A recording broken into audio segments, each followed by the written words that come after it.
Hello दोस्तों। तो आज हम जो है चंद्रवंश के समाज और संस्कृति के बारे में थोड़ा जानेंगे। ठीक है।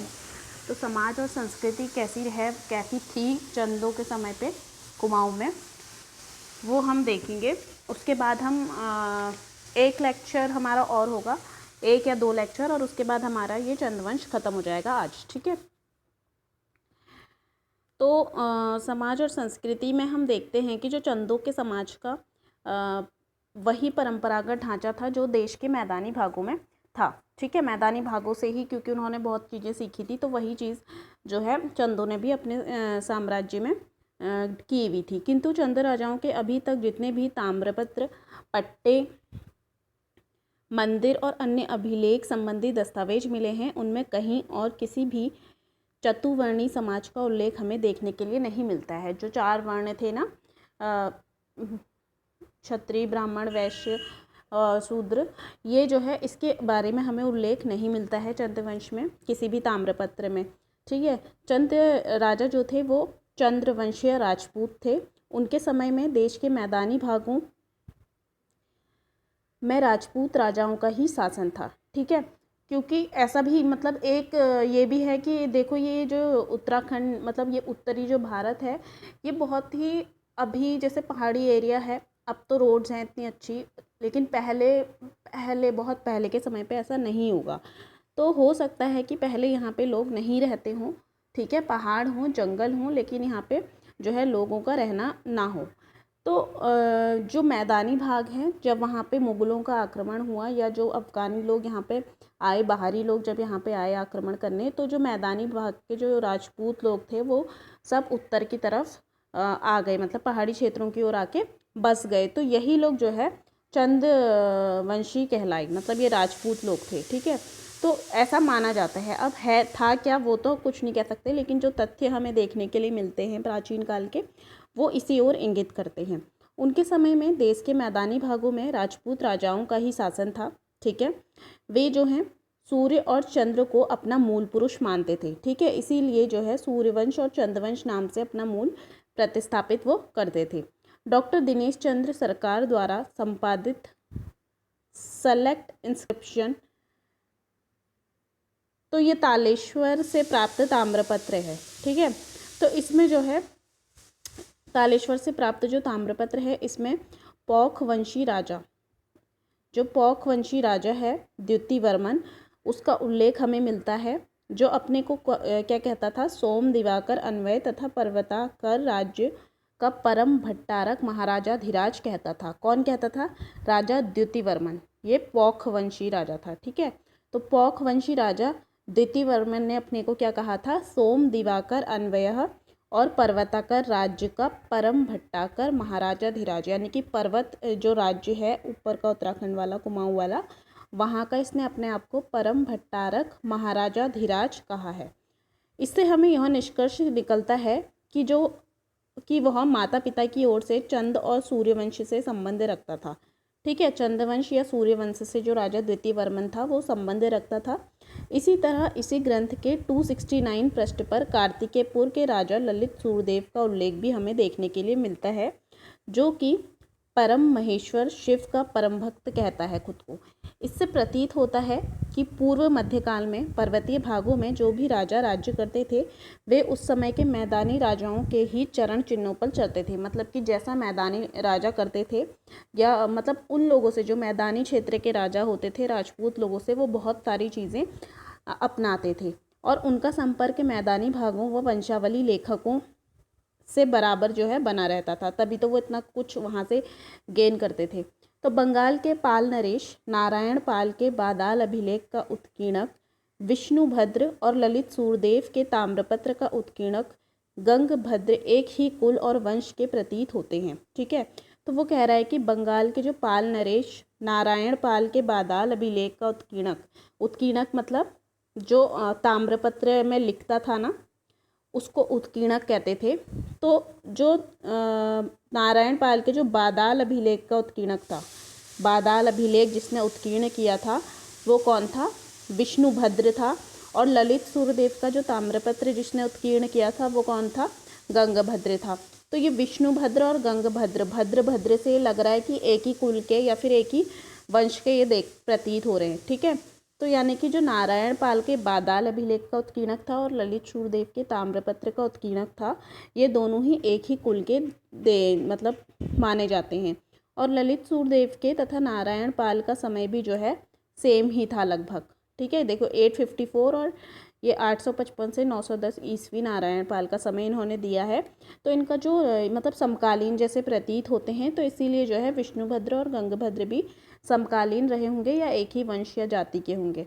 तो कुमाऊं में आज जो भी जातियां रहती हैं वे कभी बंगाल, बिहार और कन्नौज की मूल निवासी थी। ठीक है, कहा जाता है ना कि सोमचंद कहाँ से आया था, सोमचंद कन्नौज का भाई था, ऐसा माना जाता है ना। तो जो भी जातियां आज यहाँ निवास करती हैं उत्तराखंड में, उनको माना जाता है कि ये बंगाल, बिहार और कन्नौज की मूल निवासी थी, जो वहाँ से इधर को पलायन करके आई थी। उदाहरण के लिए कोश्यारी राजपूतों का मूल निवास स्थान, जो कोश्यारी होते हैं उनका जो मूल निवास स्थान है वो बंगाल में स्थित कोशिया नदी का तटवर्ती भाग था। ठीक है, कोशिया नदी का तटवर्ती भाग था। कापड़ी नामक ब्राह्मण भी जो हैं, जो कापड़ी नामक ब्राह्मण यहाँ निवास करते हैं आज, वो भी उनका मूलतः भी बंगाल के ही थे। मुरारी नामक ब्राह्मण, ये जो आज यहाँ रहते हैं, इनको माना जाता है कि जो ये गया, बिहार में जो गया है ना, वहाँ के शीतला मंदिर पर उत्कीर्ण अभिलेख में मिलता है इनके बारे में। जो ये मुरारी नामक ब्राह्मण हैं, इनका उल्लेख हमें बिहार के गया में एक शीतला मंदिर है, वहाँ पर उत्कीर्ण अभिलेख में मुरारी ब्राह्मणों का उल्लेख मिलता है। इसमें जो है इस शीतला मंदिर में जो अभिलेख है उसमें मुरारी ब्राह्मणों को द्विज श्रेष्ठ कहा गया है। क्या कहा गया है? द्विज श्रेष्ठ कहा गया है। इसी प्रकार अन्य अनेक आर्य जातियां भी जो हैं देश के मैदानी भागों से ही, जो आर्य जातियां हमें यहाँ उत्तराखंड में मिलती हैं, वो भी ऐसा माना जाता है कि ये जातियां, आर्य जातियां भी मैदानी भागों से ही उत्तराखंड में आकर बसी थी। यहाँ अधिकांश जातियां राजस्थान से आकर बसी हैं। कत्यूरी राजाओं का जो मूल स्थान था वो भी राजस्थान ही माना जाता है। ठीक है, कत्यूरी राजाओं का मूल स्थान भी कहाँ माना जाता है? राजस्थान को ही माना जाता है। तो इन सब बातों से हमें ये पता चल रहा है कि जो उत्तराखंड है वो बसा ही मैदानी क्षेत्रों से आए हुए लोगों द्वारा ही बसा है। ठीक है, क्योंकि बहुत पहले प्राचीन काल में मुझे नहीं लगता कि यहाँ कोई बसता होगा, क्योंकि बीहड़ इलाका उस समय पे ये रहा होगा। तो जो मैदानी क्षेत्रों से, जब मैदानी क्षेत्रों की तरफ आक्रमण हुए, क्योंकि देखो आक्रमण भी लोगों ने मैदानी क्षेत्रों में किए। उत्तराखंड में कोई आक्रमण, आपको बाहरी आक्रमण उत्तराखंड की भूमि में देखने के लिए नहीं मिलेगा। क्यों? क्योंकि यहाँ कोई रहता ही नहीं होगा।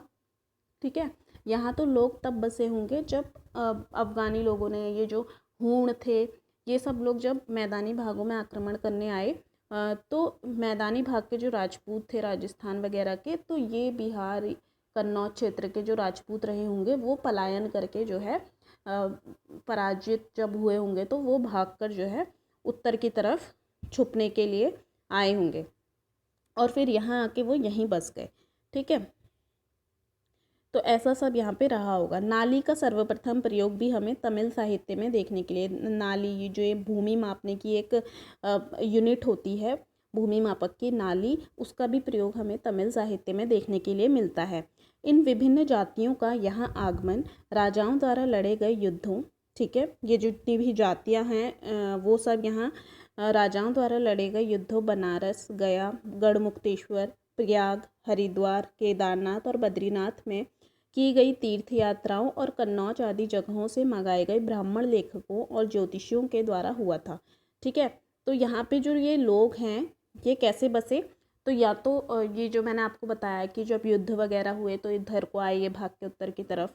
ठीक है, और या फिर ये लोग जो है हो सकता है तीर्थ यात्रा पे, क्योंकि आपको पता है कि ये जो बड़े बड़े हमारे धाम हैं केदारनाथ, तो इनके बारे में अभी तक कोई हमें साक्ष्य नहीं मिलता है कि ये मंदिर किसने बनवाए थे, क्योंकि ये अभी जैसे थे वैसे ही अभी भी हमें देखने के लिए मिलते हैं।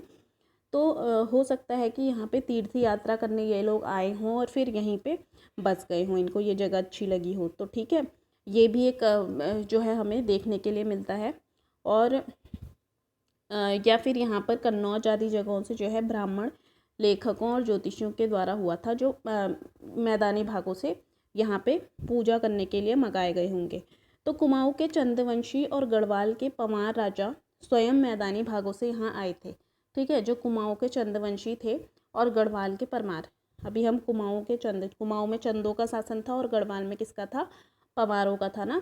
तो कुमाऊँ के जो चंदवंशी थे और गढ़वाल के जो पंवार राजा थे वो अपने आप को मैदानी भागों से यहाँ आया हुआ बताते हैं कि हम लोग जो है मैदानी भागों से इधर की तरफ आए थे।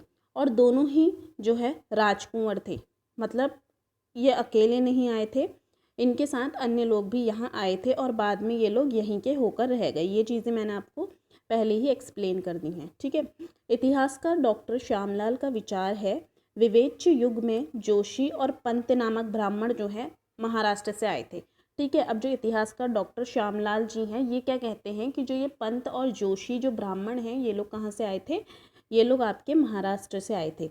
ये यहाँ सीधे नहीं आए थे बल्कि इनको जो है ये जो ब्राह्मण महाराष्ट्र से पहले कहाँ गए, इनको नेपाल के मल्लवंशी राजा ने अपने वहाँ जो पशुपतिनाथ मंदिर है ना नेपाल में, वहाँ पे जो है पूजा करने के लिए ब्राह्मण के रूप में महाराष्ट्र से बुलाया था। ठीक है, नेपाल के जो मल्लवंशी राजा थे उन्होंने नेपाल के पशुपतिनाथ मंदिर में पूजा करवाने के लिए जो है महाराष्ट्र से जोशी और पंत नामक ब्राह्मणों को बुलवाया था। तो पहले ये लोग वहाँ गए, नेपाल गए, और उसके बाद जो है डोटियों के साथ, जो डोटी ने जब यहाँ कुमाऊँ में आक्रमण किया तो डोटियों के साथ ये जो है कुमाऊँ में आए और फिर यहीं पर बस गए। ठीक है, तो ये जो है जोशियों और पंतों की कहानी रही। इसके बाद हम देखते हैं कि जो जोशी नामक ब्राह्मण है उनका प्राचीनतम उल्लेख बत्यूली, ठीक है, ये मुआनी पिथौरागढ़ से प्राप्त हुआ है। बत्यूली 1275 शक 1353 ईस्वी के एक ताम्रपत्र में जोशियों के बारे में हमें उल्लेख मिलता है। इसमें रत्तू जोशी को 3 पल्ला जमीन देने का वृतांत बताया गया है, क्योंकि ताम्रपत्र में अधिकतर जमीन ही देने के बारे में बात होती है। तो इसमें रत्तू जोशी को कितनी जमीन देने का वृतांत है, 3 पल्ला जमीन। जोशी जो है ब्राह्मण पुजारी ही नहीं, लेखक और ज्योतिष शास्त्र के ज्ञाता भी होते थे। जो जोशी ब्राह्मण थे ये सिर्फ पुजारी नहीं होते थे, ये लेखक भी होते थे, जो साहित्य लिखते थे या फिर लेखन का कार्य करते थे, और ज्योतिष शास्त्र के भी ये जो है ज्ञाता होते थे। कुमाऊँ में निवसित जातियों की पहचान उनके नाम, रंग, शारीरिक बनावट और रहन सहन की संस्कृति से की जा सकती थी। ठीक है, जैसे कि हम लोग देखने से बताते हैं ना, अधिकतर देख के ही बता देते हैं कि ये किस जाति के होंगे, किस क्षेत्र से ये लोग आए हैं। जैसे भोटिया लोग अगर आप देखते हैं तो आप बता देते हैं एकदम से कि ये किस क्षेत्र से आए हैं ना। मुंशियारी की तरफ अगर आप जाते हैं तो आपको भोटिया टाइप के लोग जो हैं देखने के लिए मिलते हैं। तो इसी तरह से जौनसारी लोग थोड़े लंबे चौड़े से होते हैं, लंबे लंबे मुंह वाले, तो आप देख के भी बता देते हैं कि ये जौनसारी है ना। तो मानव शास्त्र तथा नृतत्व विज्ञान हमारी सहायता करता है। आर्य जातियों के बाल जो हैं, जैसे इनका अगर हम रूप रंग के आधार पे देखें तो जो आर्य जाति हैं उनके बाल जो हैं नरम होते हैं, कपाल इनका लंबा होता है, मुंह और नाक लंबी, शरीर सिर लंबा होता है इनका। ठीक है, शरीर और सिर भी कैसा होता है, आर्य जातियों का लंबा होता है। रीढ़ की हड्डी पतली होती है। आर्य नस्ल के लोग जो हैं बुद्धिमान अधिक होते हैं, ऐसा माना जाता है। ठीक है, लेकिन अपवाद भी होते हैं कई कई। इसके विपरीत मंगोल और द्रविड़ यानी कि भूमध्य सागरी जो लोग हैं, इस नस्ल के लोगों का सिर, ठीक है, मंगोल जाति के अलग ही जैपनीज़ या फिर चाइनीज़ टाइप के होते हैं ना, भोटिया टाइप के।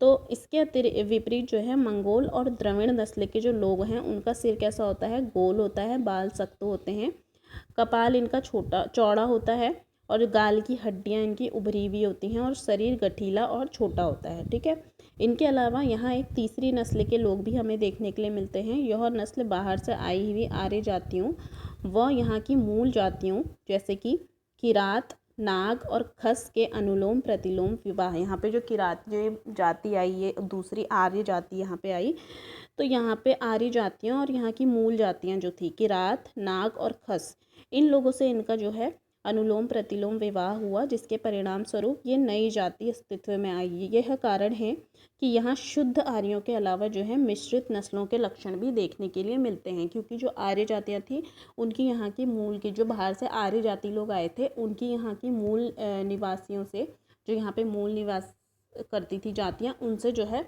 विवाह हुए, जिससे एक मिश्रित नस्ल पैदा हुई।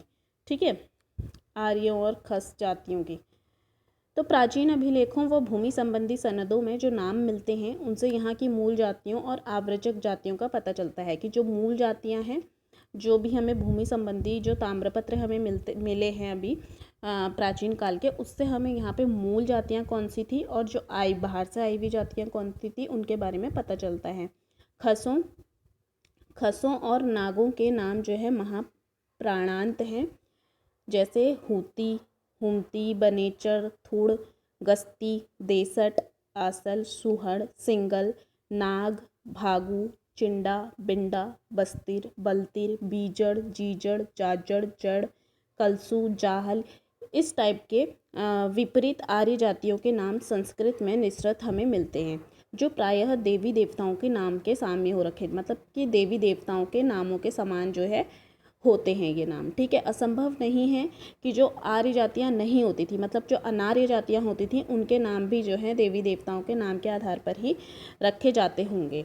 इसमें जैसे कि हम एड़ी और घुरूड़िया देवता को देखते हैं। ठीक है, एड़ी और घुरूड़िया देवता हैं जो यहाँ के प्राचीनतम देवता हैं। ठीक है, इनके नाम पे भी जो है अनार्य जाति लोग अपने नाम रखते थे, और आज भी इनकी जो घुरूड़िया और एड़ी देवता हैं, इनकी पूजा आज भी होती है।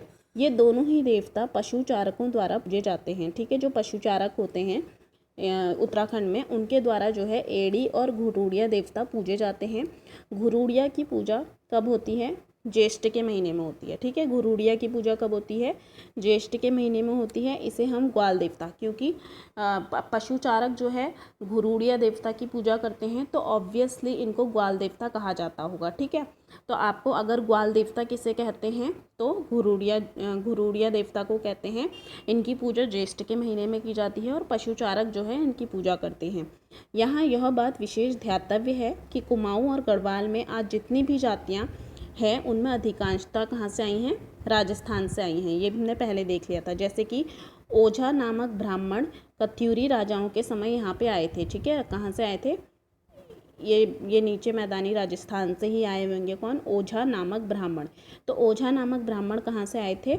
कत्यूरी राजाओं के समय यहाँ पर आए हुए थे। बाद में अस्कोट के रजवारों के ये दीवान बन गए। तो ये जो ओझा ब्राह्मण थे, ये कत्यूरियों के समय उत्तराखंड में आए, और फिर ये बाद में जो है अस्कोट जो रजवार थे उनके ये दीवान बन गए। बसेड़े राजपूत जो है ये भी राजस्थान के बांसवाड़ा से आए थे। ठीक है, बसेड़े राजपूत कहाँ से आए थे?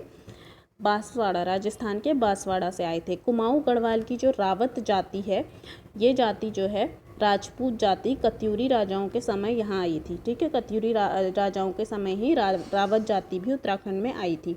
राजस्थान के लालराई स्थित शांतिनाथ के मंदिर लेख 1176 ईस्वी में। ठीक है, राजस्थान के लालराई स्थित शांतिनाथ के मंदिर लेख में राजपूतों को क्या कहा गया है? राजपुत्र। और 1595 ईस्वी के प्रतापगढ़ ताम्रपत्र में रावत जाति राजपूत को महारावत या फिर महाराजा कहा गया है। 1287 ईस्वी के वीर सिंह देव के ताम्रपत्र में कत्यूर का हमें उल्लेख मिलता है। ठीक है, तो 1287 का जो वीर सिंह देव का ताम्रपत्र है, वीर सिंह देव का ताम्रपत्र कब का है? 1287 ईस्वी का है, जिसमें हमें कत्यूर का उल्लेख मिलता है। इसी में परगने का भी, परगने जैसे जिला होता है, फिर वो बटा होता है गरखों में, मतलब परगने तो गरखों में बटे होते हैं। तो इस तरह से एक क्षेत्र हो गया, एक तबका हो गया या कस्बा हो गया जो परगना होता है। तो इसी ताम्रपत्र में जो ये 1287 का वीर सिंह देव का ताम्रपत्र है, उसी में हमें परगने का उल्लेख भी मिलता है। यह भी बड़ी विचित्र सी बात है कि कत्यूरी राजाओं के नामों और राजस्थान से प्राप्त अनेक राजाओं, रानियों और राजकुमारों के नामों में बहुत बड़ा साम्य है। मतलब कि जो कत्यूरी राजा हैं उनके नाम और राजस्थान के जो राजपूत रानियाँ, राजकुमार, महाराजा हैं, उनके नाम में जो है समानता देखने के लिए मिलती है। यहाँ के भाचेड़ी और बावली लेख में पहल बड़गुजर शब्द का प्रयोग मिलता है।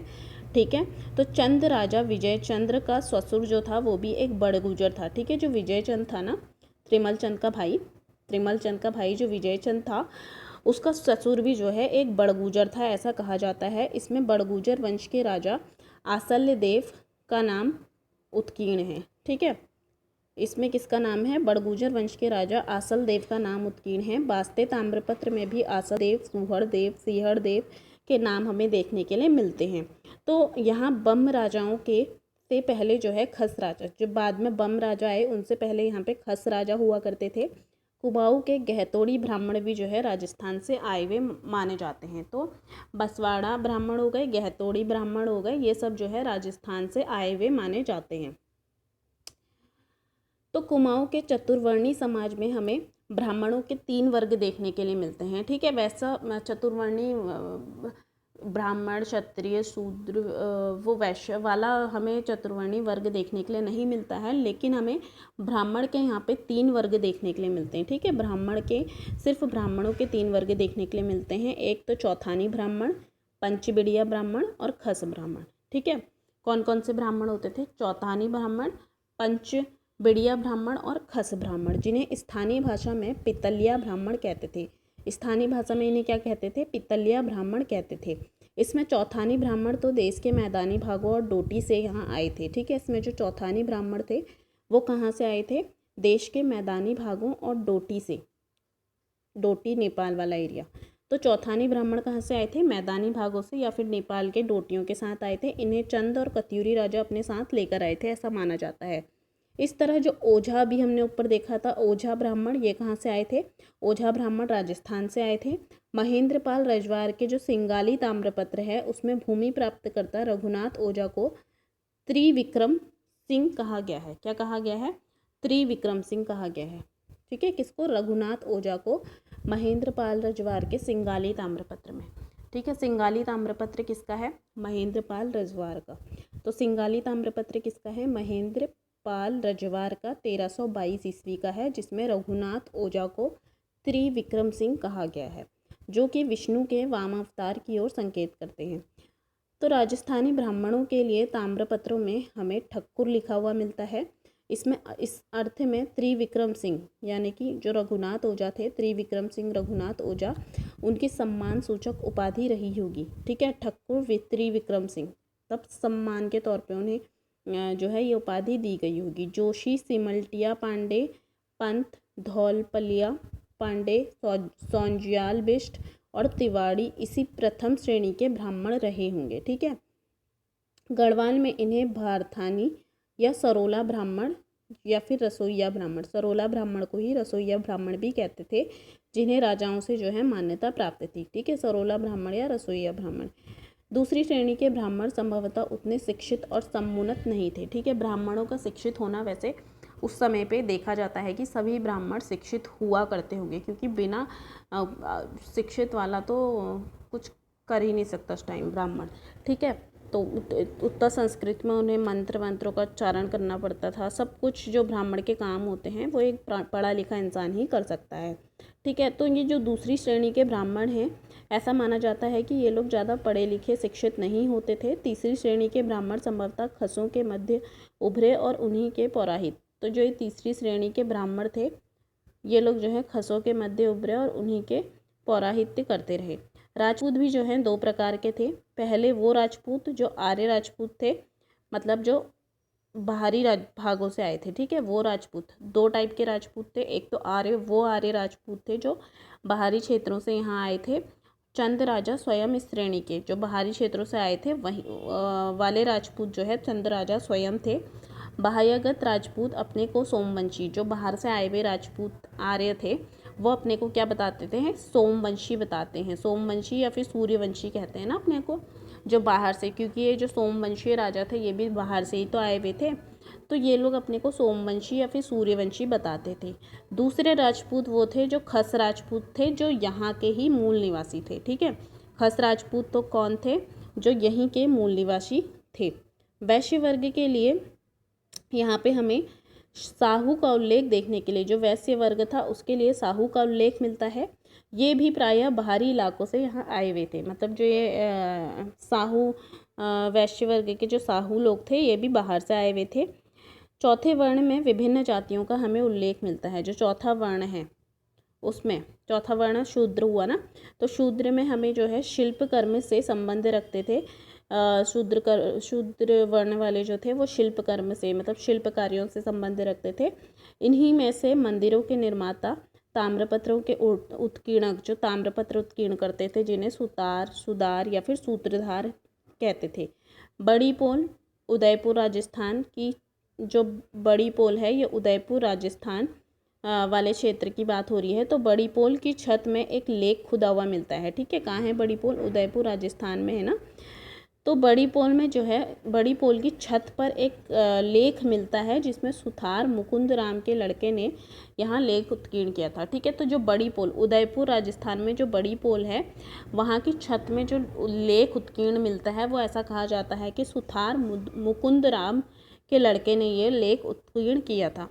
इसमें सुथार या सुतार दोनों शब्द उत्कीर्णक के लिए, यानी कि जो है उत्कीर्णक या फिर लिखने का कार्य करता है उसमें, उसके लिए जो है सुथार या फिर सुदार तब शब्द का प्रयोग किया जाता है।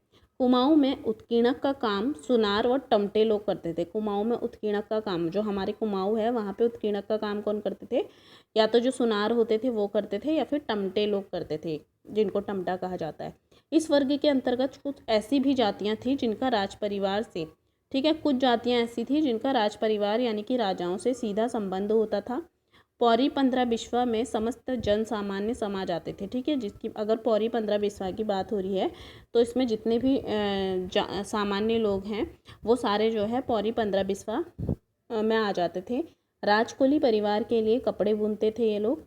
टमटे जो थे वो ताम्रपत्र बनाकर उन्हें उत्कीर्ण करने का काम, ताम्रपत्र बनाते थे टमटे लोग और उन्हें उत्कीर्ण करने का काम भी ये करते थे। पौरी 15 बिस्वा की हम बात करें तो पौरी राजमहल की चौकीदारी करते थे। जो पौरी लोग होते थे ये क्या करते थे? राजमहल की चौकीदारी करते थे। सारे पॉइंट्स इंपॉर्टेंट हैं, इनको बहुत ध्यान से। टमटों का काम क्या होता था और पौरियों का काम क्या होता था? तो ये पौरी का काम राजमहल की चौकीदारी करना होता था। चंद राजाओं ने समाज के जिस वर्ग को जो काम सौंपा था उसी काम, मतलब कि जैसे मुगल लोग करते थे ना कि काम के हिसाब से नाम रख देते थे, उसी तरह से जो है चंद राजाओं ने भी जिसको जो काम सौंपा था उसको उसी नाम से पुकारने लगे। जैसे कि फुलेरिया हो गए, पनेरू हो गए, दुर्गापाल, मठपाल, कांडपाल, मटियानी, सांका, बखरिया, कफलिया, भंडारा, सुनार, लोहार, नाई आदि ये ऐसे नाम हैं जिनको इनके काम के आधार पर रखा गया था। ठीक है, फिर है डॉक्टर श्यामलाल के शोध द्वारा हमें यह ज्ञात होता है कि जो पर्वतीय समाज था वो पूर्व काल से ही, मतलब पहले से ही जो है जातीय राग द्वेष आदि से विरत रहा है। चंद राजाओं के समय का समाज संपन्न व पारस्परिक सहयोग, अनुराग, कार्य और कर्तव्य बोध से परिपूर्ण था। ललित सूरदेव का पांडुकेश्वर ताम्रपत्र अभिलेख है, उसमें यहाँ के समाज को अष्टादश प्रकृति कहकर उसकी प्रशंसा की गई है। ठीक है, ललित सूरदेव का पांडुकेश्वर ताम्रपत्र। अब यहाँ पे ये याद रखना है कि पांडुकेश्वर ताम्रपत्र किसका था? ललित सूरदेव का। तो पांडुकेश्वर ताम्रपत्र अभिलेख में यहाँ के समाज को जो है अष्टादश प्रकृति यानी कि 18 प्रकृति कहकर उसकी प्रशंसा जो है की गई है। इस अभिलेख में यह भी ज्ञात होता है कि 9वीं सदी में यहाँ खस, किरात, जो ये पांडुकेश्वर ताम्रपत्र है ललित सूरदेव का, उसमें हमें ये भी पता चलता है कि जो खस, किरात, द्रविड़, कलिंग, सोर, हूण, ओड़, मेद, आंध्र और चांडाल जैसी जो जातियाँ थी और ये सभी ललित सूरदेव की प्रकृति यानी कि प्रजा थी ये जातियाँ। यहाँ नागों की भी अनेक जातियाँ थी जिनमें सोर नामक नाग जाति विशेष उल्लेखनीय थी। ठीक है, तो यहाँ पे जो है नाग जातियाँ भी बहुत ज़्यादा उल्लेखनीय थी, जिसमें सोर नामक नाग जाति विशेष रूप से उल्लेखनीय थी। पिथौरागढ़ जनपद यानी सोर यानी कि पिथौरागढ़, तो पिथौरागढ़ जनपद का पुराना नाम सोर ही था। ये मैं बहुत बार आपको बता चुकी हूँ कि पिथौरागढ़ का पुराना नाम जो है सोर था, जिससे प्रतीत होता है कि कुमाऊँ के इस भाग में सोर नागों का, ठीक है, यानी कि कुमाऊँ के इस भागों में किसके? सोर नागों का जो है प्रभुत्व हुआ करता था। चंपावत की बात करें तो चंपावत में उस काल में नवनाग राज्य करते थे। ठीक है, चंपावत में कौन से नाग राज्य करते थे? नवनाग राज्य करते थे। वहाँ के एक सूर्य मंदिर की शिला, चंपावत में एक सूर्य मंदिर है जिसकी शिला पर जयनाग के पुत्र शंभु नंदी द्वारा सूर्य मंदिर का निर्माण करने का हमें उल्लेख मिलता है। इस क्षेत्र में शक, कुड़िंद के सिक्के और अन्य पुरातात्विक वस्तुएं भी हमें प्राप्त हुई हैं। सिक्के जो हमें प्राप्त हुए हैं शक कुड़िंदों के समय के, वो तांबे के सिक्के हैं। ठीक है, शक कुड़िंदों के समय के जो चंपावत में सूर्य मंदिर में जो शक कुड़िंदों के सिक्के हैं वो जो हैं हमें तांबे के हैं। तो पिथौरागढ़ के दक्षिण पश्चिम थरकोट, ठीक है।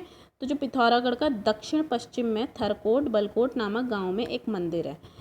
तो पिथौरागढ़ के थरकोट बलकोट नामक गांव में एक मंदिर है जिसकी एक शिला प्रकोष्ठ पर राजा का स्थापत्य चित्र है। जो यहाँ पे एक शिला है जिसमें राजा का स्थापत्य चित्र है, वो किस वेश में था? राजा शक वेश में था।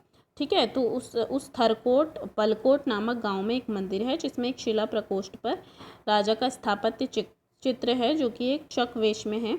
उसके बाल कंधों तक लटके हैं और हाथ में तलवार है। ठीक है। उसके जो बाल हैं वो कहाँ तक आए हैं? कंधों तक हैं और उसके हाथ में तलवार है। राजा जो है वो स्नातक मुद्रा में सभंग खड़ा है। ठीक है। स्थानक मुद्रा यानी कि एक ही जगह पे मुद्रा में सभंग खड़ा है। वहीं पास में स्थित एक नौले में भी एक स्त्री प्रतिमा उत्कीर्ण है। ठीक है। वहीं पर जो है एक नौला है जहाँ पे एक स्त्री की प्रतिमा उत्कीर्ण है, वह साल भंजिका मुद्रा में। ठीक है। किस मुद्रा में? साल भंजिका मुद्रा में वृक्ष की डाल पर पकड़े हुए खड़ी है। तो जो यहाँ पे जो स्त्री की प्रतिमा है वो कैसी है कि ये जो स्त्री है ये साल भंजिका मुद्रा में खड़ी है, जो कि एक वृक्ष की डाल को पकड़ के खड़ी है। इस क्षेत्र में बौद्ध धर्म का लोकप्रियता का प्रतीक है। ठीक है। यह जो है साल भंजिका मुद्रा में जो ये महिला खड़ी है ये क्या है? ये बौद्ध धर्म का एक लोकप्रिय प्रतीक है। बौद्धांचल, असुरचला, बौद्धान आदि बौद्धों के प्रतीक है। अस्कोट के पास सिंगाली में बौद्ध मठ रहे हैं। जो अस्कोट है वहाँ पर सिंगाली में बौद्ध मठ रहे हैं। तो जो अस्कोट में सिंगाली जगह है वहाँ पे बौद्ध मठ रहे हुए हैं, मतलब बौद्ध ने वहाँ पे यात्रा भी की थी और वहाँ पे जो है मठ बने हुए हैं। मंदिरों को मठ या मोड़ा कहने का रिवाज बौद्ध मठों ने ही शुरू किया था, क्योंकि हम तो मंदिर कहते थे। तो जब बौद्ध धर्म आया तो उन्होंने जो है मंदिरों को मठ कहना का रिवाज जो है प्रारंभ किया। बौद्धों के वज्रयान, मंत्रयान और काल चक्रयान का प्रभाव यहाँ के गोरखपंथी समाज में आज भी देखने के लिए मिलता है। चंदकाल में कुमाऊं के प्रत्येक भाग में कत्यूरी शैली के मंदिरों की अनुकृति पर, ठीक है, जो चंदकाल है तो चंदकाल में कुमाऊं के प्रत्येक भाग पर कत्यूरी शैली के मंदिरों की अनुकृति पर विभिन्न स्मार्त देवी देवताओं के मंदिर बने थे।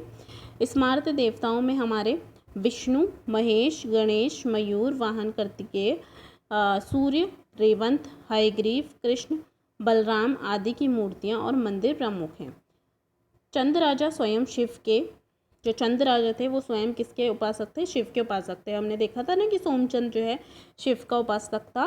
तो चंद जो थे वो स्वयं ही शिव के उपासक थे। चंद राजाओं द्वारा बनाए गए मंदिरों में चंपावत, जो चंद राजाओं ने मंदिर बनवाए थे उसमें जो है चंपावत का नागनाथ और अन्य मंदिर, चंद राजाओं ने जो मंदिर बनाए थे उसमें कौन कौन है? चंपावत का नागनाथ मंदिर है, अन्य मंदिर अल्मोड़ा के रत्नेश्वर मंदिर, सोमेश्वर मंदिर, कपिलेश्वर मंदिर और दीप चंद्रेश्वर मंदिर। भैरव, क्षेत्रपाल, बागेश्वर, गरुड़ तथा गरुड़ेश्वर, ये सारे जो है प्रमुख हैं। तो त्रिमल चंद, जो कि विजय चंद का भाई था त्रिमल चंद, उसने जो है जागेश्वर मंदिर भी बनवाए थे। किसने? त्रिमल चंद ने जागेश्वर मंदिर बनवाए थे। बागेश्वर का जो शिव मंदिर है वो कत्यूरी राजाओं ने बनाया था, ऐसा कहा जाता है। ठीक है। जो बागेश्वर का शिव मंदिर है वो किसने बनाया था? कत्यूरी राजाओं ने बनाया था, जिसको 1602 में लक्ष्मी चंद ने, ठीक है, किसने? लक्ष्मी चंद ने 1602 में इस बागेश्वर मंदिर का जीर्णोद्धार किया था। बैजनाथ के मंदिरों में लक्ष्मी नारायण का मंदिर, जो बैजनाथ मंदिर है बागेश्वर में, उसका जो लक्ष्मी नारायण का मंदिर है, ठीक है, बैजनाथ के मंदिर में जो लक्ष्मी नारायण मंदिर है उसका निर्माण किसने या फिर उसको किसने बनवाया था? चंदों ने ही बनवाया था। पिथौरागढ़ में दिडनस, कासनी, मसोली, जो पिथौरागढ़ है तो पिथौरागढ़ में दिडनस, कासनी, मसोली, नकुलेश्वर, चौपाला, डीडीहाट के पास मड़ का सूर्य मंदिर है। रामेश्वर, बूढ़ा केदार आदि मंदिर भी जो हैं चंदों ने बनवाए थे। ठीक है। कौन कौन से? सूर्य मंदिर, रामेश्वर मंदिर, बूढ़ा केदार आदि। तो ये सारे जो मंदिर थे ये भी किसने? चंदों ने ही बनवाए थे। कासनी में पंचायतन प्रकार के मंदिर, जो कासनी है वहाँ पे पंचायतन प्रकार के जो मंदिर हैं, जैसे एक मेन मंदिर होता है, ठीक है। पंचायतन प्रकार का मंदिर कैसे, क्या मतलब हुआ इसका पंचायतन प्रकार के मंदिर की? कि जैसे देखिए यहाँ पे एक मेन मंदिर है, ठीक है, बीच में एक मेन मंदिर होता है, जैसे जागेश्वर धाम में है ना, तो बीच में एक मेन मंदिर होता है और उसके पास जो है छोटे छोटे मंदिर होते हैं उसके आसपास बहुत सारे। ठीक है, तो उसके आसपास जो है एक लाइन में जो है बहुत सारे मंदिर होते हैं। इसको पंचायतन शैली कहते हैं कि मेन मंदिर है और उसके आसपास जो है बहुत सारे अन्य मंदिर हैं। तो ये जैसे पंचायत में नहीं होता है कि पंचायत बैठी होती है और आसपास प्रजा बैठी होती है, तो उसी तरीके से तो यहाँ पे जो है पंचायतन शैली के मंदिर जो हैं आज भी दर्शनीय हैं। यहाँ के लक्ष्मी मंदिर में सदैव यहाँ पर एक लक्ष्मी मंदिर है जहाँ एक नाग हमेशा निवास करता है। डॉक्टर श्यामलाल को नाग का चित्र उतारने में बहुत ही डर लगा था।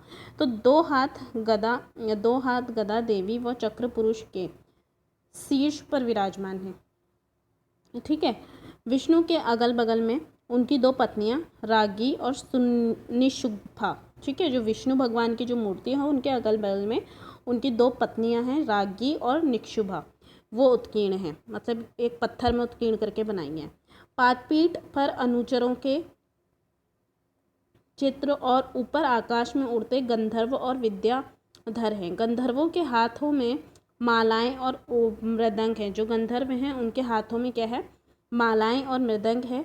विष्णु के गले में वैजयंती माला, जो आसपास गंधर्व खड़े होते हैं उनके हाथों में मालाएं हैं, जैसे मानो वो भगवान को डालने के लिए वेट कर रहे हों। तो विष्णु के गले में वैजयंती माला है, बाजुओं में इनके केयूर और हृदय स्थल में श्रीवत्स का चिन्ह बना है। हृदय में ही पद्मराम मणि भी विराजमान है। कौन विराजमान है? पद्मराम मणि। फिर है मूड़ नामक गांव में एक सुंदर सूर्य मंदिर है।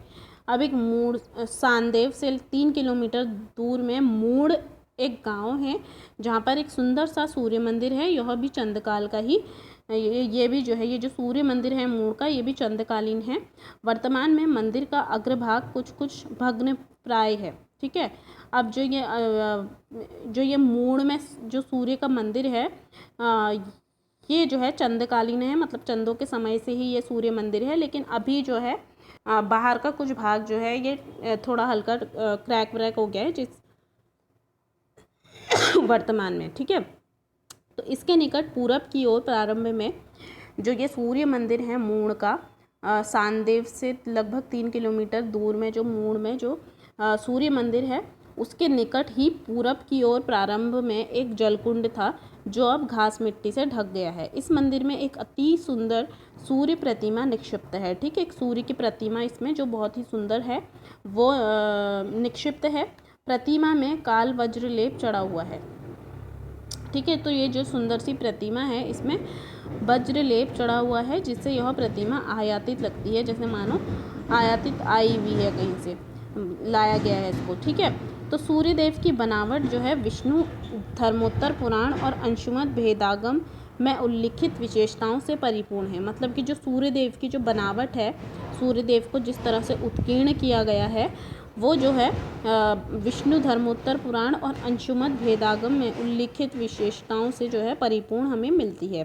सूर्य जो है उद्दिच्च वेश उत्तरी वेशभूषा में है। तदनुरूप उनके पैरों में आजानु बूट हैं। ठीक है, क्योंकि सूर्य कैसे हैं? उद्दिच्च वेश में, यानी कि उत्तरी वेशभूषा में है। तदनुरूप उनके पैरों में जो है आजानु बूट हैं। शरीर में कवच, कटी में अप्यंग यावियांग और दाएं हाथ में, ये जो दायां हाथ है उसमें सनाल कमल और बाएं में अंधकार की देवभेदक शक्ति है। सिर में किरीट धारण कर रखा हुआ है। ठीक है, और 7 घोड़ों के रथ पर ये विराजमान है। कितने घोड़ों के रथ पर विराजमान है? 7 घोड़े के, और ये 7 घोड़े ऐसे लगते हैं कि भागती हुई मुद्रा में दिखाए गए हैं। ठीक है, फिर है कि ये जो 7 घोड़े हैं ये परस्पर बागबद्ध यानी कि लगाम से कसे हुए हैं। रथ का जो सारथी है वो कौन है? अरुण। ये सूर्यदेव की ओर अभिमुख होकर रथ हाँक रहा है। ठीक है, तो ये जो घोड़े जो रथ खींच रहे हैं सूर्यदेव का, तो जो सारथी है रथ का वो कौन है? अरुण है, जो कि सूर्यदेव की ओर अभिमुख होकर, मतलब सूर्यदेव की तरफ होकर जो है रथ को हाँक रहा है, और वो क्या है? लंगड़ा है। सभी घोड़े धावमान यानी कि दौड़ती हुई मुद्रा में उत्कीर्ण किए गए हैं। सूर्य के दाएं बाएं उनकी पत्नी, जो सूर्य है उनके दाएं बाएं उनकी पत्नियां हैं, एक है छाया और एक है सुवर्चसा। ठीक है, तो सूर्य की पत्नी है छाया। ओके, तो तो सूर्य के दाएं और बाएं में उनकी पत्नियां छाया और सुवर्चसा उत्कीर्ण हैं। वह मूर्ति कुमाऊं में प्राप्त किसी भी मूर्ति की तुलना में अद्वितीय है। जो ये मूर्ति प्राप्त हुई है ये जो है कुमाऊं में किसी भी प्राप्त मूर्ति की तुलना में बहुत ही अद्वितीय सी है। तो मढ़ का जो सूर्य मंदिर अभी हमने पढ़ा, तो मढ़ के सूर्य मंदिर के पास ही एक हथिया देवाल है। यह बनावट में एलोरा के कैलाश मंदिर के तरह ही है। ठीक है, तो जो मढ़ का जो सूर्य मंदिर है उसके पास थल में एक हथिया देवाल है, यानी कि एक हथिया मंदिर है, जहाँ जो कि एलोरा के कैलाश मंदिर, एलोरा में जो कैलाश मंदिर है महाराष्ट्र में, उसकी तरह ही जो है लगता है। इसे कैलाश मंदिर के समान ही एक चट्टान पर उकेर, जैसे कैलाश मंदिर एक ही चट्टान पे है तो उसी तरह से इसको एक ही चट्टान पर उकेरा गया है। ऊंचाई में लगभग 8 फुट है। ये जो मंदिर है ये ऊंचाई में लगभग कितना है, 8 फुट है। पश्चिम की ओर एक मंडल बनाया गया है। विमान मुख्य मंदिर के चारों कोणों में उरुस रंग बने हुए हैं। ठीक है, जो मुख्य मंदिर है उसके चारों कोनों में क्या बने हुए हैं, उरुस रंग। जो ये मुख्य मंदिर है इसके चारों कोनों में उरुस रंग बने हुए हैं।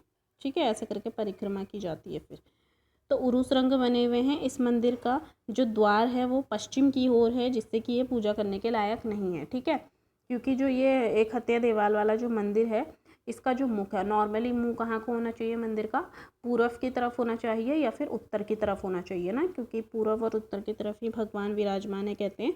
तो पश्चिम की ओर लेकिन इसका मुंह है, इसलिए यहाँ पे पूजा नहीं की जाती है। लेकिन हाँ, यहाँ पे जनेऊ संस्कार वगैरह यहाँ पे किए जाते हैं। तो इस मंदिर के पास थल में एक रामगंगा के तट पर रुद्रचंद द्वारा निर्मित एक भव्य मंदिर है। ठीक है, तो जो ये एक हत्या देवाल मंदिर है, इसी मंदिर के पास में थल में एक रामगंगा के तट पर रुद्रचंद द्वारा निर्मित, ठीक है, तो रामगंगा तट पर किसके द्वारा निर्मित मंदिर है, रुद्रचंद द्वारा निर्मित एक भव्य शिव मंदिर है। रुद्रचंद ने जो है शिव मंदिर, तो जिसमें रुद्रचंद ने शिव मंदिर बनाया था वहाँ पे, जिसमें प्रतिवर्ष वैशाख पूर्णिमा को मेले का आयोजन किया जाता है। तो जो मंदिर जो है रुद्रचंद ने बनवाया था वहाँ पे हर वैशाख पूर्णिमा को एक मेले का आयोजन होता है। नकुलेश्वर और मरसोली के मंदिर समूहों में, ठीक है, अब हम यहाँ पे मंदिर की बात कर रहे हैं। तो जो नकुलेश्वर और मरसोली के जो मंदिर समूह हैं, मंदिर समूह मैंने बताया ना, एक मुख्य मंदिर और उसके चारों तरफ बहुत सारे मंदिर, जैसे जागेश्वर धाम में है, तो उसी तरह से नकुलेश्वर और मरसोली के मंदिर समूहों में नकुलेश्वर महादेव का मंदिर एक जीर्णोद्धारित कृति है, यानी कि उसका जीर्णोद्धार किया हुआ है, जिसका मूल मंदिर तो रुहेले, मतलब जो मूल मंदिर था उसको ऐसा माना जाता है कि जो रुहेले मूर्ति भंजकों द्वारा तोड़ दिया गया था। मूर्ति भंजक इनको क्यों कहा गया रुहेलों को, क्योंकि यहाँ पे जब भी आते थे तो आक्रमण करके लूटपाट मचाते थे और जितने मंदिर होते थे उनको तोड़ के चले जाते थे। तो इसका जो मूल मंदिर या तो रुहेले मूर्ति भंजकों द्वारा तोड़ा गया होगा या फिर धरती के किसी उथल पुथल यानी कि भूकंप, बाढ़ आदि में, या फिर यह धराशायी हो गया होगा, ऐसा माना जाता है। यही स्थिति इसके बिल्कुल पास में स्थित मरसोली गांव के मंदिरों में भी रही होगी, क्योंकि मरसोली गांव भी उतना ज़्यादा धन धान्य नहीं है। ठीक है, तो मरसोली और कासनी में पंचायतन प्रकार के 5-5 मंदिर प्रारंभ में, यानी कि मरसोली और कासनी जो है वहाँ पे पंचायतन प्रकार के 5-5 मंदिर प्रारंभ में रहे होंगे, क्योंकि वर्तमान में इनमें 2-2, 3-3 मंदिर ही अस्तित्व में हैं। ठीक है, तो ऐसा माना जाता है कि उस समय पे, माना क्या जाता है, वो वहाँ पे जो भी मंदिर हमें टूटी फूटी अवस्था में दिखते हैं उन्हीं के आधार पर हम कहते हैं कि वहाँ पे उस समय पे 5-5 मंदिर जो है मुख्य मंदिर के पास होंगे। लेकिन अभी वर्तमान में 2 या फिर 3 ही मंदिर हमें देखने के लिए मिलते हैं। तो हो सकता है कि ये किसी उथल पुथल में ही जो है नष्ट हुए हों। तो क्योंकि वर्तमान में इनमें वैसे हमें ऐसा पता चलता है कि 5 मंदिर हो सकता है उस समय पे रहे हों, लेकिन वर्तमान में इनमें 2-2 या फिर 3-3 ही मंदिर अस्तित्व में हैं और इनमें लगे हुए द्वार स्तंभ जो हैं धराशायी पड़े हुए हैं। ठीक है, तो इनमें लगे हुए जो द्वार स्तंभ हैं वो कैसे पड़े हैं, धराशायी पड़े हुए हैं। नकुलेश्वर में डॉक्टर श्यामलाल को 35-36 मूर्तियाँ मिली थी। जो नकुलेश्वर है, नकुलेश्वर मंदिर जो है वहाँ पर डॉक्टर श्यामलाल को कितनी मूर्तियाँ मिली थी, 35 से 36 मूर्तियाँ मिली थी, जो कि एक नवग्रह पैनल जैसा था। तो ये नवग्रह पैनल मतलब जो 9 ग्रहों का एक समूह हो, ठीक है, समूह हो उस तरीके का जो है मूर्तियाँ यहाँ पे मिली थी। और दूसरी सप्त मातृकाओं का एक फलक था।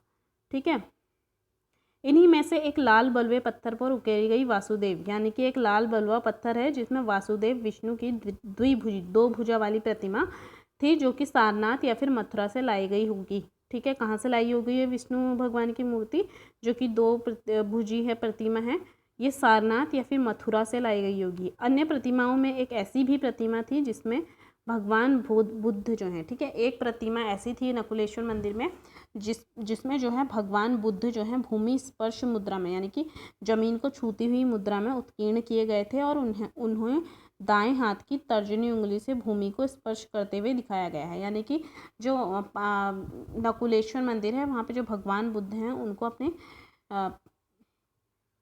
उनको अपने दाएं हाथ की, ये जो दाएं हाथ है उसकी तर्जनी उंगली से भूमि को स्पर्श करते हुए दिखाया गया है। किसे? भगवान बुद्ध को। बौद्ध ग्रंथों में इसे मार विजय भी कहा जाता है।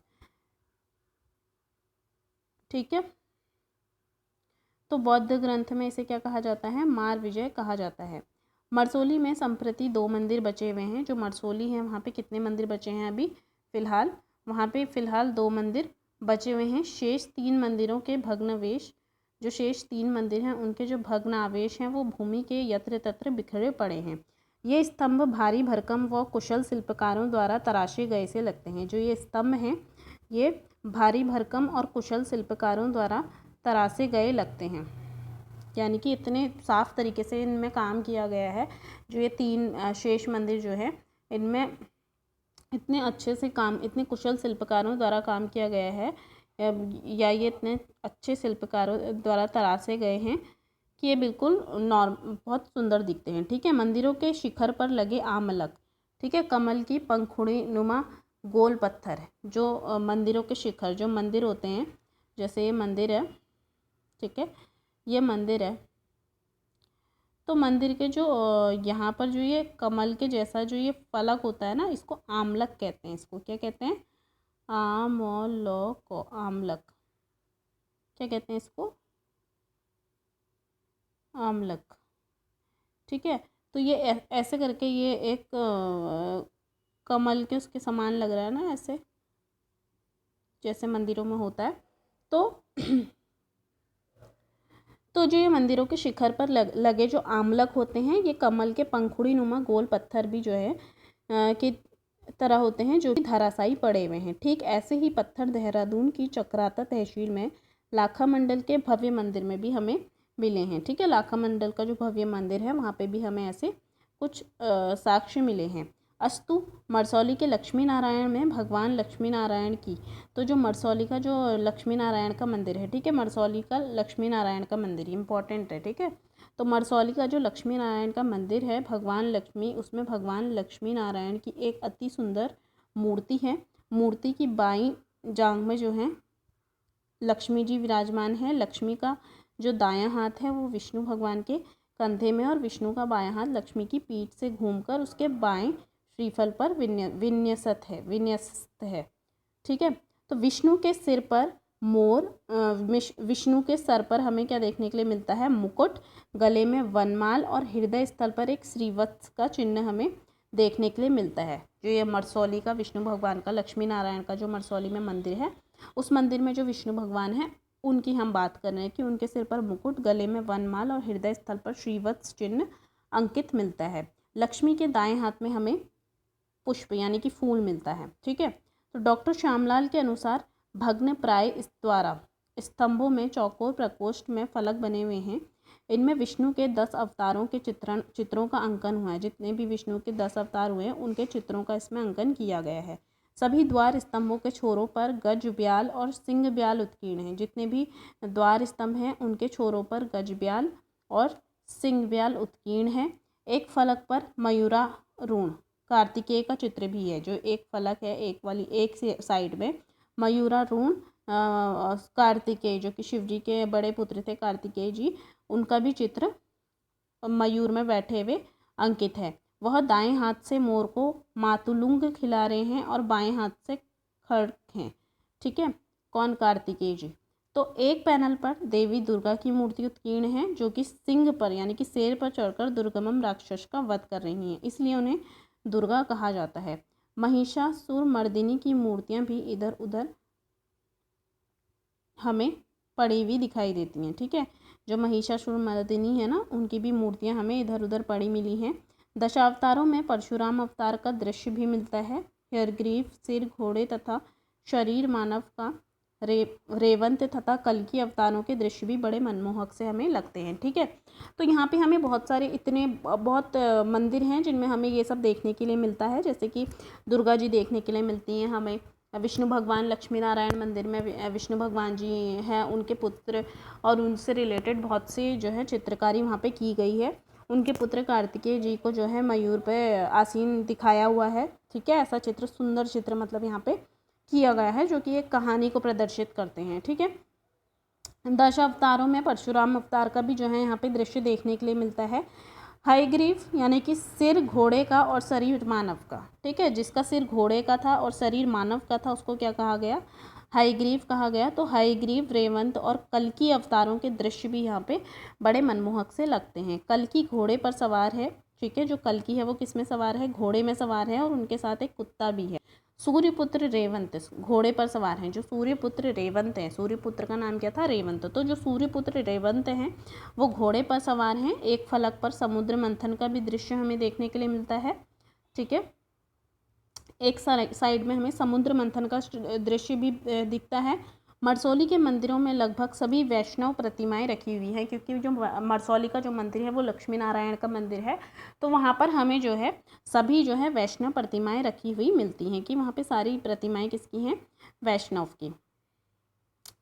तो स्मर्ता देवी देवताओं के अलावा समूचे कुमाऊं में, ठीक है, जो स्मर्ता देवी देवता हैं उनके अलावा समूचे कुमाऊं में ग्रामीण देवी देवताओं की भी पूजा होती है। स्मर्ता देवी देवताओं के अलावा यहाँ जो ग्रामीण देवी देवता हैं उनकी भी यहाँ पे पूजा होती है, जैसे कि गोलजू भगवान हो गए, घुरूड़िया देवता हो गए, है ना, गंगनाथ जी हो गए, तो इन देवताओं की भी यहाँ पे पूजा होती है। प्रतीत होता है कि यहाँ शिक्षा का प्रचार समाज की समस्त जातियों में था, कि जो शिक्षा है यहाँ पे सारी जातियों को समान रूप से शिक्षा का अधिकार था, या शिक्षित थे सारे लोग। अनपढ़ व्यक्ति, क्योंकि जो अनपढ़ व्यक्ति हैं वो ना ही ताम्रपत्र लिख सकते हैं ना ही अक्षर उत्कीर्ण कर सकते हैं, क्योंकि जब वो पढ़े लिखे ही नहीं होंगे तो उनको लिखना नहीं आएगा। ठीक है, और ना ही मूर्तियों को ही धर्मशास्त्रों की मर्यादा के अनुरूप निर्मित कर सकता है, और ना ही वो जो मूर्तियाँ हैं उनको ही धर्मशास्त्रों की, यानी कि अगर उसने धर्मशास्त्र पढ़े होंगे तभी तो वो मूर्तियों का बनाएगा ना, मूर्ति या फिर जो चित्रकारी वो कर रहा है भगवानों की, वो तभी कर पाएगा जब उसने धर्मशास्त्र पढ़ा होगा। तो इसका मतलब है कि वहाँ पे जो है शिक्षा का प्रचार प्रसार समाज की समस्त जातियों में था, और मतलब अनपढ़ व्यक्ति जो हैं वो कम ही वहाँ पर थे।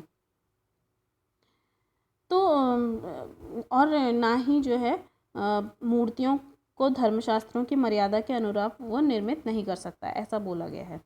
ठीक है, अगर इंसान पढ़ा लिखा ना हो तो यहाँ पे हमने इतनी सारी चीज़ें देखी। समाज हमने देखा कि कैसा कैसा समाज था, कहाँ से चंद्रवंश के लोग जो है यहाँ पे आके बसे हुए थे। ठीक है, पहले यहाँ पहाड़ी क्षेत्र में बीहड़ इलाका होगा, जंगल होंगे, पहाड़ होंगे, नदियाँ होंगी, लेकिन यहाँ पे लोग नहीं बसते होंगे। फिर बाद में यहाँ पे कुछ आदिवासी लोग हो सकते हैं यहाँ पे, जो यहाँ के मूल निवासी होंगे, खस किरात लोग, लेकिन बाद में यहाँ पे जो है कत्यूरी लोग बाहर से आए, आर्य लोग आए, चंद्रवंशी लोग आए, पौरववंशी लोग आए, ये सब जो है राजपूत थे जो कि मैदानी इलाकों से जो है इधर की तरफ पलायन करके आए। ठीक है, तो इन्हीं ने जो है यहाँ पे फिर बहुत सारे मंदिरों की, चंद्रवंशियों ने यहाँ पे बहुत मंदिरों की स्थापना की।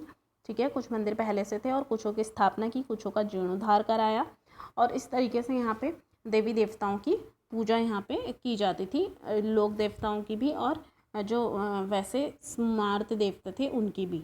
ठीक है, तो हमने ये चंद्रवंशी समाज और संस्कृति के बारे में इतनी चीज़ें हमने जानी। कौन सा मंदिर कहाँ है ये चीज़ें आप देख लीजिएगा संस्कृति में।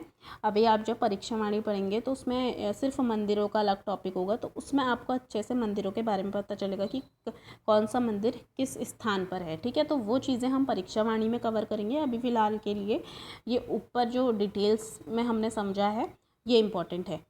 तो आज के लिए इतना ही, फिर हम नेक्स्ट हम मुगलों से क्या संबंध रहे, इनके चंदों के मुगलों से कैसे संबंध रहे, और चंद्रवंश में जो है पंचायती राज प्रणाली थी या नहीं थी, और थी तो कैसी थी, ठीक है, इसके बारे में जानेंगे। तो आज के लिए अभी इतना ही। Thank you for watching.